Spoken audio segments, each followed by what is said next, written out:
है बच्चों, लॉकडाउन की अवधि में आप घर पे रुक कर पढ़ाई करते रहिए। जैसा कि आदिकाल से ही संदेश हमको मिलता रहा है कि विषम परिस्थिति में ठहराया जाता है। तो अब आगे लेकर हम चल रहे हैं आपको वैद्युत क्षेत्र की तीव्रता वैद्युत क्षेत्र की तीव्रता की दिशा हम कैसे जानेंगे कि किधर होगा। तो वैद्युत क्षेत्र की तीव्रता पीछे हम लोग पढ़े थे कि सदिश राशि है। तो जैसे कि यह बिंदु O है, तो बिंदु O से r दूरी पर कोई बिंदु P है, यहाँ की परीक्षण आवेश रखा गया है, टेस्टिंग चार्ज। तो अब इसकी निश्चित है कि इस Q के कारण इस पर जो कूलाम के अनुसार बल लगेगा वो प्रतिकर्षण बल लगेगा, जिसकी दिशा इधर होगी। यदि एक प्लस रहता एक माइनस रहता तो आकर्षण लगता जिसकी दिशा इधर होती। तो हमको सबसे यह बताना जरूरी है कि वैद्युत क्षेत्र की तीव्रता की जो दिशा होगी यानी ई की दिशा किधर होगी। तो बस इतना ही ध्यान रखिए कि यदि आप प्लस क्यू यानी प्लस आवेश के कारण निकाल रहे हैं तो वैद्युत क्षेत्र की तीव्रता की दिशा यानी कि ई की जो दिशा होगी उस आवेश से उस बिंदु की ओर होगी। लेकिन यहीं यदि प्लस क्यू न रह के माइनस क्यू रहे तो जिस बिंदु पर निकालना है उस बिंदु से माइनस की ओर होगी। जैसा कि हमने यह लिख दिया है कि प्लस क्यू होने पर O से P दिशा में और माइनस क्यू होने पर P से O दिशा में क्या E की दिशा होगी, यानी वैद्युत क्षेत्र की दिशा होगी। अब इसके बाद हम अगला टॉपिक आपको लेकर चल रहे हैं वैद्युत द्विध्रुव जिसको हम कहते हैं इलेक्ट्रिक डिपोल। तो वैद्युत द्विध्रुव का मतलब होता है कि दो ध्रुव। द्विध्रुव का मतलब है कि द्वि माने दो होता है, ध्रुव माने कि यदि चुंबक है तो उत्तरी और दक्षिणी का संबंध हो जाता है। वैद्युत में पढ़े तो एक तो प्लस एक तो माइनस। तो वैद्युत द्विध्रुव को कहा जाता है कि ऐसा निकाय जिसमें दो बराबर परंतु विपरीत प्रकार के बिंदु आवेश एक दूसरे से अल्प दूरी पर स्थित होते हैं उसको हम वैद्युत द्विध्रुव कहते हैं। मतलब कि निकाय का मतलब होता है कि जैसे कोई सिस्टम या एक से ज़्यादा हो जाता है, जैसे हम कहते हैं बलों का निकाय, तो वहाँ केवल F नहीं रहता है, F1 F2 F3। तो वैसे ही जो है अब कह रहा है कि ऐसा निकाय जिसमें दो बराबर परंतु विपरीत प्रकार के बिंदु प्लस क्यू तथा माइनस क्यू एक दूसरे से अल्प दूरी 2l पर स्थित होता है वैद्युत द्विध्रुव कहलाता है। जैसे HCl, H2O, HBr और KI, ये सब जितना एग्जाम्पल है एक तो प्लस है एक तो माइनस है। अब इसी से रिलेटेड वैद्युत द्विध्रुव था। अब वैद्युत द्विध्रुव आघूर्ण। वैद्युत द्विध्रुव आघूर्ण का मतलब होता है कि वैद्युत द्विध्रुव की रचना करने वाले किसी एक आवेश के परिमाण का मतलब होता है मॉडुलस। परिमाण का मतलब होता है मॉडुलस। और मॉडुलस निकालते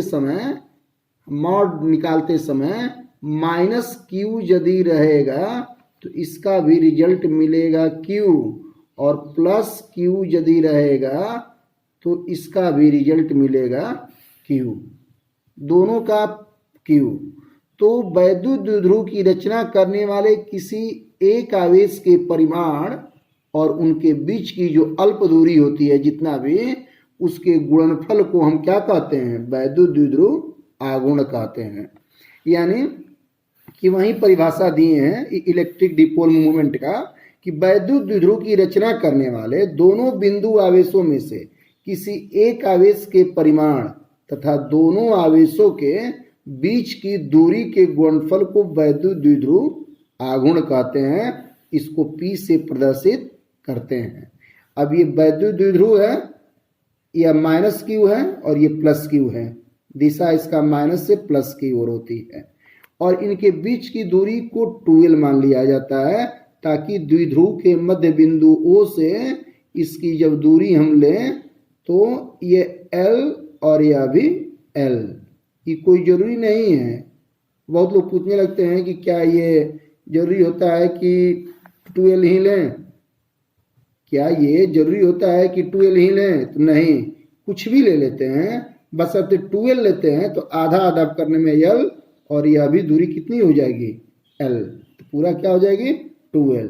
तो याद रखिएगा कि वैद्युत द्विध्रुव की रचना करने वाले दोनों आवेशों में से किसी एक आवेश के परिमाण और उनके बीच की दूरी के गुणनफल को हम वैद्युत द्विध्रुव आघूर्ण कहते हैं। जैसे कि -q + q, इनके बीच की दूरी 12 है, तो जब परिमाण बोलेंगे तो हमको चिन्ह से कोई मतलब नहीं है, तो q गुणते 12। चूंकि वैद्युत द्विध्रुव एक सदिश राशि है, इसलिए कहा जाता है कि P बराबर q गुणते 12, P बराबर q गुणते 12, यानी क्रॉस भी कह सकते हैं, क्योंकि जब सदिश है तो हम लोग वेक्टर पढ़े हैं 11 में कि एक सदिश गुणन होता है, एक अदिश गुणन होता है।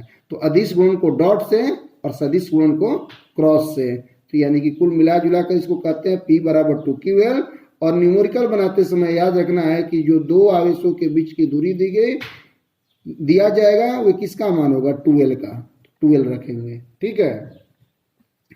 अब इसके बाद इसका मात्रक, तो इसका मात्रक यहीं से हम लोग को पता चल गया कि इसका मात्रक होगा कूलाम मीटर। क्या होगा?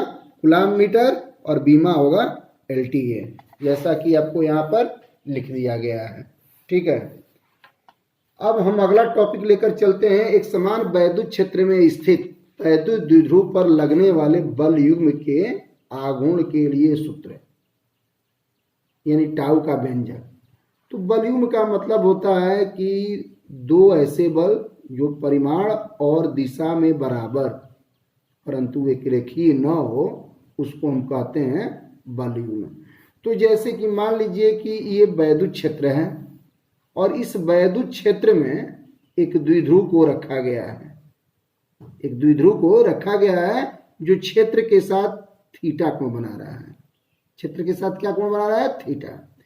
तो थीटा बना रहा है, तो हमको इसकी, चूंकि हम पहले ही से पढ़े हैं, 11 में भी पढ़े थे जड़त्व आघूर्ण, तो टाउ बराबर फार्मूला होता है कि बल और गुणते क्रिया रेखाओं के बीच की लंबवत दूरी, यानी जिस पर बल कार्य कर रहे हैं उनके बीच की लंबवत दूरी।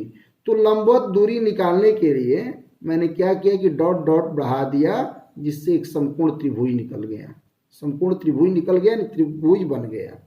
अब त्रिभुज बनने के बाद क्या करेंगे कि हमको QC का मान चाह रहा है। QC मत कहिए, ये Q तो आवेश है, यह इस बिंदु का नाम A दिए हैं, तो AC का मान चाह रहा है। किसका मान चाह रहा है? AC का। तो जब AC का मान चाह रहा है तो इसको हम वियोजित करेंगे ऊर्ध्वाधर और क्षैतिज में। तो ऐसे भी हम कंसेप्ट है कि जिस भुजा के साथ कोण बनता है वह भुजा कॉस में रहती है, और जिस भुजा के साथ कोण नहीं बनता है वो भुजा किस में रहती है? साइन में। तो मान लीजिए कि इसका हो जाएगा 12 sin थीटा, और नहीं तो फिर आप समकोण त्रिभुज ABC में आप क्या करेंगे कि लगा लीजिएगा ये ऊंचाई और दूरी वाला नियम कि कर्ण दिया है, लंब निकालना है, तो साइन थीटा बराबर लंब बटा में कर्ण, लंब बटा में कर्ण को करने के बाद आपको ये पता हो जाएगा कि AC का मान कितना होगा। और जब AC का मान पता हो जाएगा तो फिर आपको टाउ निकल जाएगा। तो यह वैद्युत द्विध्रुव जो है आपका इस क्षेत्र के साथ थीटा कोण पर रखा गया है। तो निश्चित है कि हम जानते हैं कि कोई भी आवेश वैद्युत क्षेत्र में रखा जाता है तो उस आवेश पर वैद्युत क्षेत्र की तीव्रता के कारण एक बल लगता है। तो बल लग रहा है F और F। तो वैद्युत क्षेत्र के कारण किसी बिंदु पर लगने वाला बल का फार्मूला होता है F बराबर QE चाहे EQ, क्योंकि E बराबर फार्मूला होता है F बटा में Q, E बराबर F बटा में Q, इसलिए F बराबर क्या हो जाएगा? QE। तो जब F बराबर QE तो यह भी होगा QE और यह भी होगा QE, और ये दोनों बल युग्म कहलाएंगे क्योंकि दोनों का डायरेक्शन क्या है? विपरीत है। परिमाण में भी क्या है? समान है, और ये एक रेखीय नहीं है, इसलिए इनको बल युग्म कहेंगे। तो टाउ बराबर फार्मूला निकालने की जरूरत पड़ेगा, तो हम कहेंगे F और गुणते इनके बीच की दूरी एंड 12 साइन थीटा, यानी कि एफ का मान क्या रख देंगे, क्यू ई, एफ का मान रख देंगे क्यू ई, और ये रहेगा 12 साइन थीटा।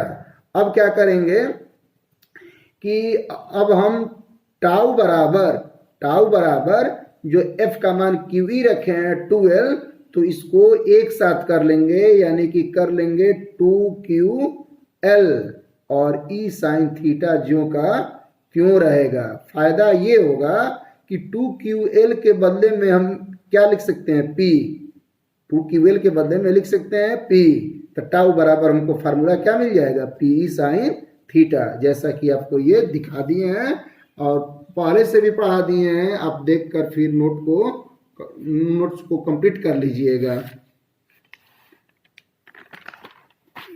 या वही बात बताए हैं जो अभी बताए हैं, तो टाउ बराबर PE साइन थीटा और मात्रक इसका हो जाएगा न्यूटन मीटर। धन्यवाद।